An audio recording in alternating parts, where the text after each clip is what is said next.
Understanding domestic violence and trauma. There are 5 forms of domestic violence that I want to cover today. Some might say they're a little bit more, but I want to categorize them in a way that is digestible for you. You've been in a relationship with a person that calls you names. You fat, you ugly, you worthless, you're good for nothing, or screaming and yelling. That's considered verbal abuse. You're in a relationship with a person who throws things, whether it hits you or not. Spit at you, whether it hits you or not. Pushes, shoves, or threatens to do so. That falls under physical abuse.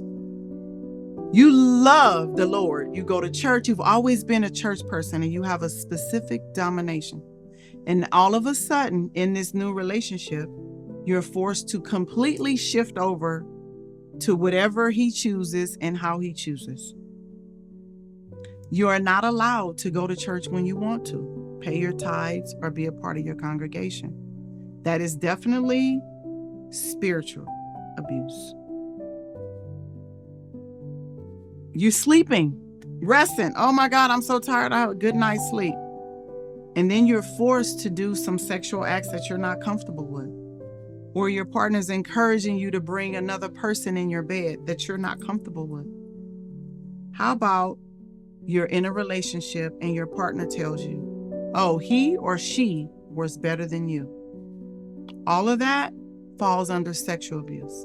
It's not sexual assault, the complete act itself, but it's sexual abuse.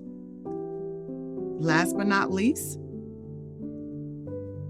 I covered physical, spiritual, sexual, financial. You're in a relationship with a person that manages all the money. You're not able to have access to it. You don't know how much you receive. You don't know or have control over how it goes out. A healthy relationship, you guys do that together. Now, granted, in some relationships, some of us are more financially literate than the other. I understand that. In my relationship, my husband said, I'm not good with money. As long as I put the money there, baby, you can handle it.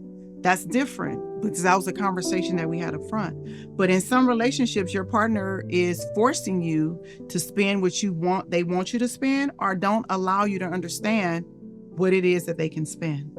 That is financial abuse.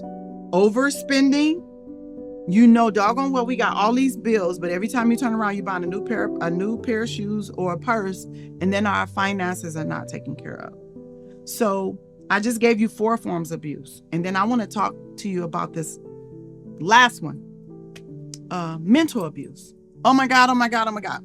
People say, when I mention domestic violence, the first thing they think is, I've never been hit. I wish he would hit me. Who he think he is?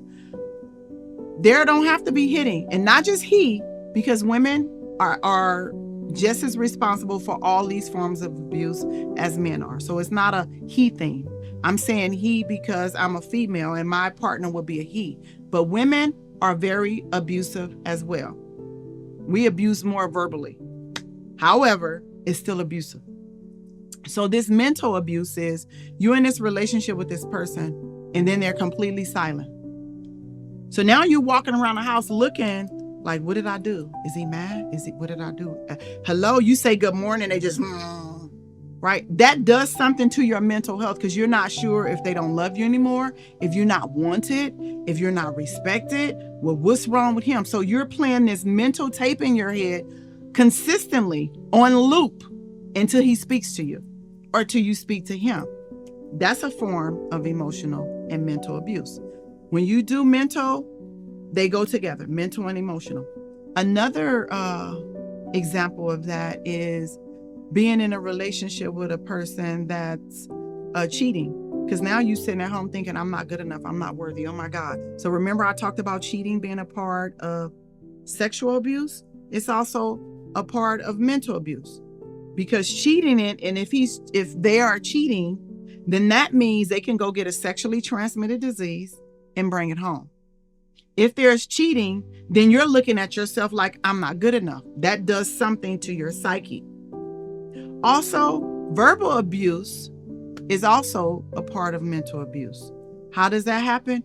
if you keep calling me names and disrespecting me on every level that we've covered already, now in my mind, I am going to believe that I'm that girl. So when someone talks to me about how good I look, it's hard for me to say thank you. Like I am? Really? Do you think so? Right? So if any of these that I've shared, you've experienced or you're experiencing, please click the link below and let us help you find a way to get to safety or to heal from that trauma. And I must tell you, it does not go away. It is not. I hear so often, I've been in a relationship that was so abusive, but I'm okay now. Are you really okay?